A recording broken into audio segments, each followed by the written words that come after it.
And they're opportunists. So eventually, it's only a matter of time. If you're walking up to them. A friend of mine was killed 3 months ago in Wangi National Park. Same place your road dentist killed Cecil.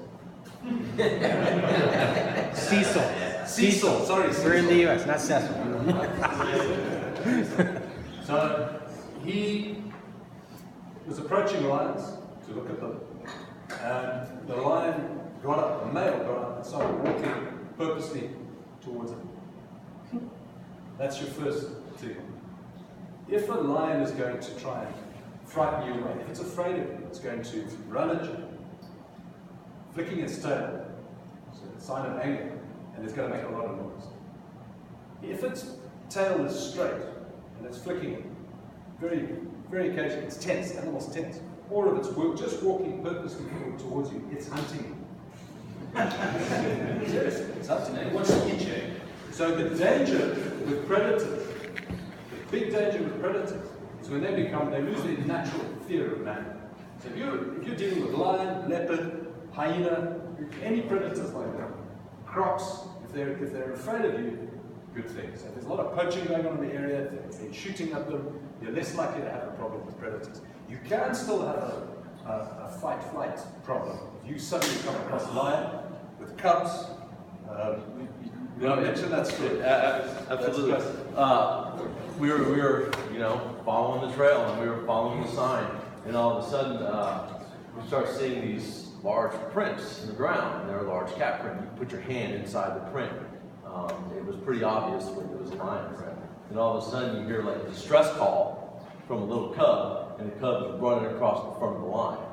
And so, so mama's somewhere around here, so we started walking, making as much noise as possible, hoping, it's going to scare him away. Because the hair on the back of your neck starts to stand up a little once you start to see that. So they are out there, and that's not in the savannah, that was in the jungle. You see all the National Geographic shows, Merle Perkins, for you guys old enough to know Merle Perkins and Mutual of Omaha, Wild Kingdom. Yeah, it's not in the savannah, it's just the savannah. It's in the deep, thick jungle with all lions. So. The lions are under pressure. As the Sahel's moving south, you see the Mboros, the Mbororos, the Fulani are pushing south. They're forced because of population increase. The Sahara is moving into the Sahel. So they're being forced south. The first thing they do is go and kill lions because they can eat their cattle. So the lions are being forced into habitats they wouldn't normally operate in, which means they'll have a problem with food. So a lot of them are being killed, but you're finding movement of game into areas they wouldn't normally live. And they're not eating properly, which means they're tense or they're hungry. They're going to try something different. So if you do come across, we'll just start with lion. If you do come across lion, the first thing you do not do is run. Under no circumstances do you run. You run, they run. That's an instinct. The second thing is you stay upright. Do not sit, squat. Sorry, Pete, you got a problem with lions. No, I'm saying you got a problem with lions.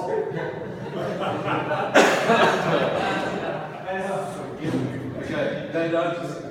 The shorter you are, the less threatening. So make yourself big. So put your arms up. I don't know if anyone here has seen some video footage of Maasai chasing lions off their kills to steal the kill. You look at what they're doing in a group, hands up, they do this, and they shout, make a lot of noise. That's what you do. And you stand your ground. If they start moving, you move towards them. If you have to throw something, throw a hat, whatever. But you never turn your back on them, and never run. You run, there's absolutely no chance. Second thing, in lion country, use a tent. You've got to break up your form. If you're lying in a bivy bag, I never use a bivy bag in lion country because you will. You're just wrapped like a sausage. I am delicious. I'm delicious. If you're using a hammock, they're gonna play with that. Okay, so you've got to put a fly sheet or something to break it up. If you're using a tent, zip it, close it.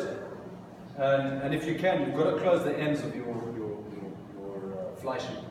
If it's try to shape it like a roof, not at one angle. Shape it like a roof and close both ends somehow. because they will look in. Same thing again, flyers, they get curious about flyers. A lot of areas, they'll come and look around.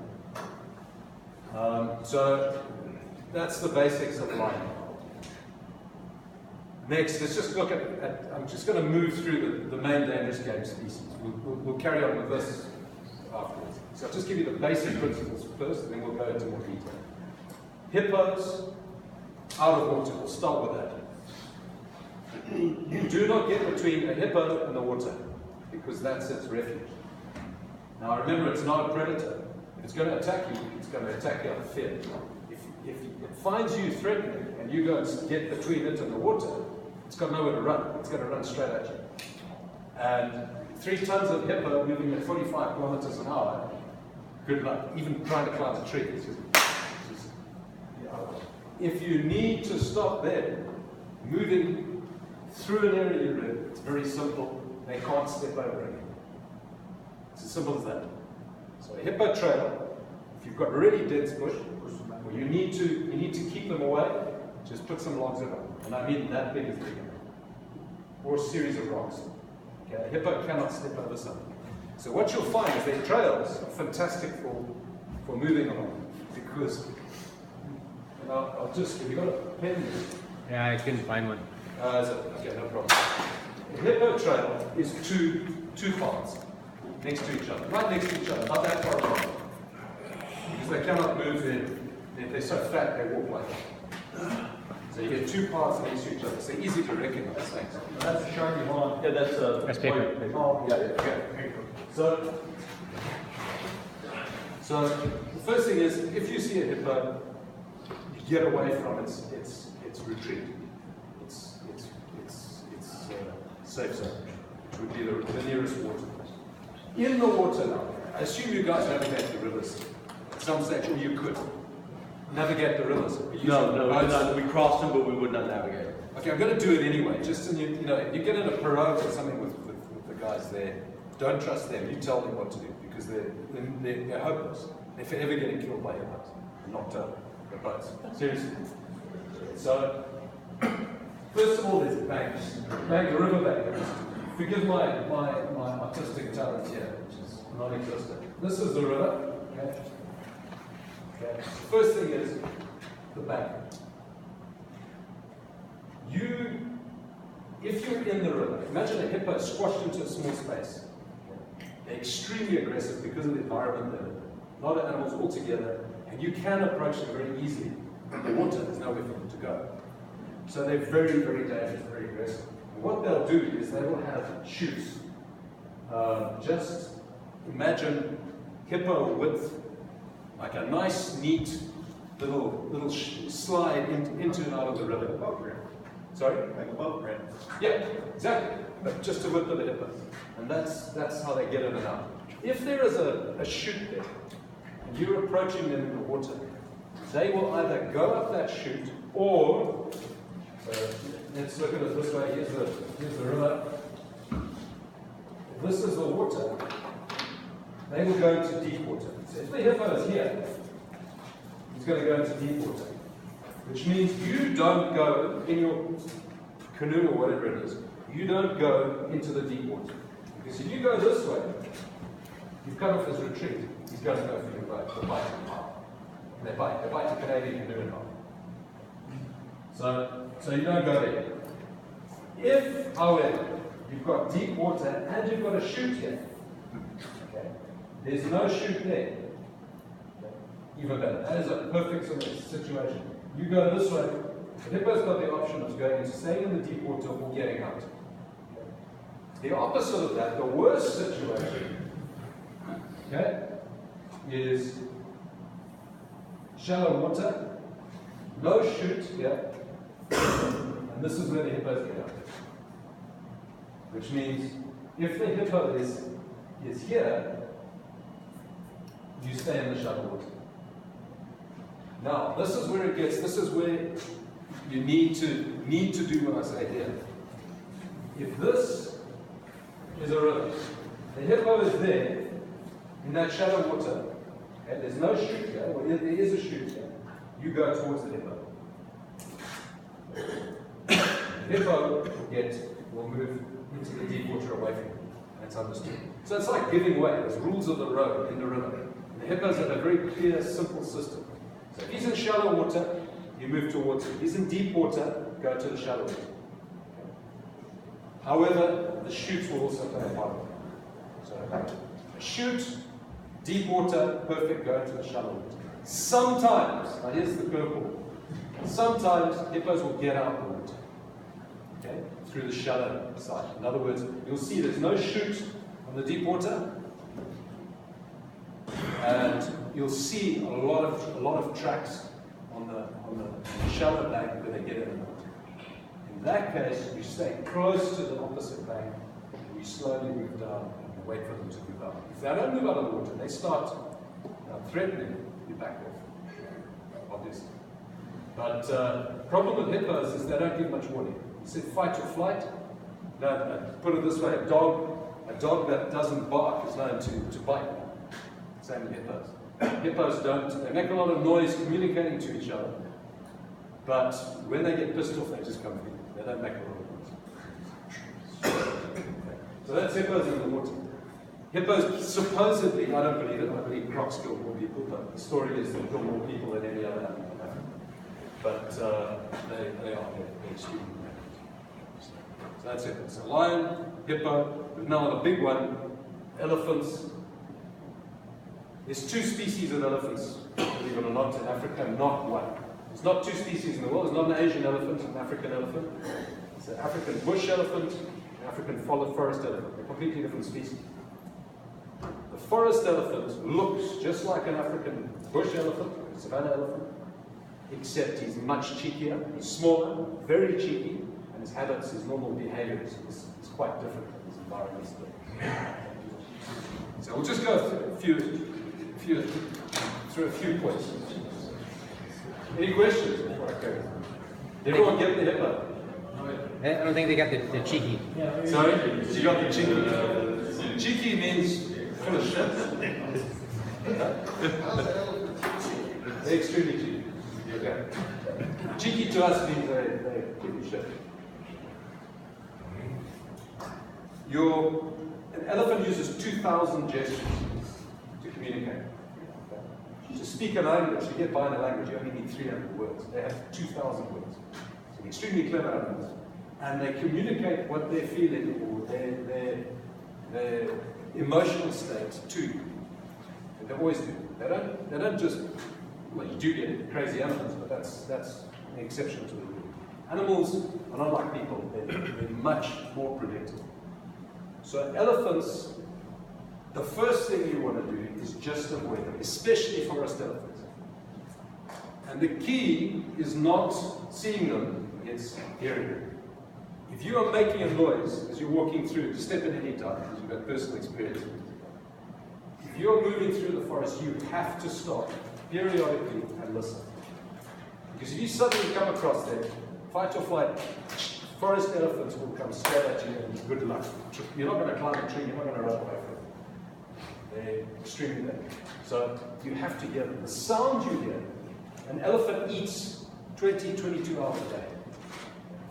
Just eats. 18 sometimes as low as 18. They eat and they eat. So they're breaking branches and they're banging their tusks against trees and against each other's tusks. You hear them fighting. They also communicate. So they communicate as low as 14 hertz up to 120 decibels. So the sound you hear, which people say is the stomach rumbling, is not. You hear that sound. And then you'll hear just knocking on trees, tusks, and then branches breaking. You hear a branch like a snap, you first suspect elephants. If you hear elephants, just move away. In the forest especially. Out in the savannah, they're much more relaxed because they are, again, they can see you coming from further, or rather hear it, smell you coming from further. Elephants, if you do bump into them, have worse eyesight than us in the daytime, better night vision, and much better twilight vision than we have. However, that said, in daylight, they can pick up movements across their field of vision much more easily than if you're standing still and you're moving towards or away from it. So don't, if you are forced to run, just move away from it. Get away as quietly, as quickly as you can. Don't run across their field of vision starting. The second thing, so their eyesight's not very good. Their sense of smell is exceptional. It's like a dog's. And their sense of hearing is exceptional. So if you are moving around near an elephant for some reason, you have to get around them, keep quiet. Absolutely quiet. No sound. Which means you toe walking, tiptoeing. Don't make any cracking of branches, absolutely dead silent. The most important thing, wind direction. Don't, as soon as they pick up the scent, they're going to come at you with a run away. If they've been poached or not, if it's close, they'll come at you, and in that area they've been poached heavily. If it's a bit further away, they'll just run. But you don't want to tempt. Any questions before I go on? Let me add something real quick. Where this bow hunter's smoking the bottle stuff, I carry this with me all the time. You can assess wind direction real easy with this. It's just a real fine powder. And good thing to have in your kit for several reasons. We'll get to that later, but We use a little bag of ash. Question. I mean, is it even worth trying to shoot at it? Just try No. With what you've got. With what we're carrying. You've got a 50 caliber, no problem. But you've got to shoot it in the right place. But at 5.56, you're wasting your time. Absolutely wasting. What you're going to do is piss it off even more. And you wound it, you injure it. If you do have to shoot, if you do have, for some reason, you have the right caliber, if it's coming at you, the easiest way to imagine it is imagine you don't shoot it between the eyes, you shoot it between the ears. So if you do have to shoot, you've got no option. Even with a pea shooter, it's between the ears. So that axis there, imagine it's got its head down. The point of that, the apex of that triangle there, that's where you're going to shoot it, or that's where you're going to shoot it. Most occasions, when someone's had to, they got it wrong, they've clipped it through what's called a honeycomb. To reduce the weight, it's almost like honeycomb bone. That's where they tend to clip it. Yeah. What we're seeing, what the poachers are doing is they're taking, fairly small caliber weapons than you would think to use for an elephant. Lead it to it. Yeah, and they're getting them right at the temple, and there's one or two shots, and that's how they're doing it. If another guy is you're shooting, what, 303? Yeah. The French, old French 7. It's a 7.62 basically. Okay. But 308 is no problem. it's about the same. A 7.62, 308, Yeah. even an AK round. Yeah. And then if your bullet placement is good. So from the side, between the ear and the eye, closer to the ear. Or imagine the shape of the head. Look at the shape of the head. You get a round on the top. Imagine a circle right up the middle of it.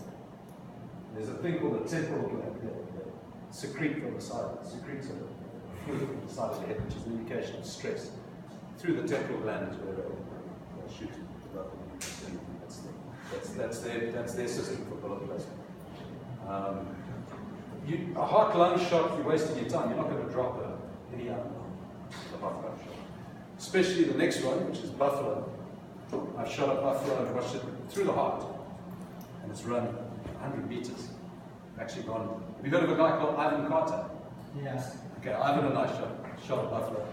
You see him on your TV here, Hunter. And he said to me, what you'll see is they arch their backs, which means it's a hard shot. But buffalo, your shot takes placement is even more important, but also your timing. On buffalo, again you're shooting between the ears, but you've got to make sure it's below the boss. If the head's up, you're shooting on the tip of the nose. The head's down, you're shooting just below what's called the boss, which is the build-up of horn and bone on the top of the head. It's just below that. If you hit that boss, it'll deflect around most of the time. The reason I say your timing is important, what they'll do is they run towards you, their head's doing this. The target area is that big, good luck. You have to wait until they drop their head. So as they get close enough, they drop their head, and that's when you whack. So, and believe me that you've got, well, at least with buffalo you can get up a tree. Okay, elephant you're not going to get up a tree, they'll pull you out. So buffalo, that's what. From the side, again, 5.56, dream on. Buffalo's ribs, the cow's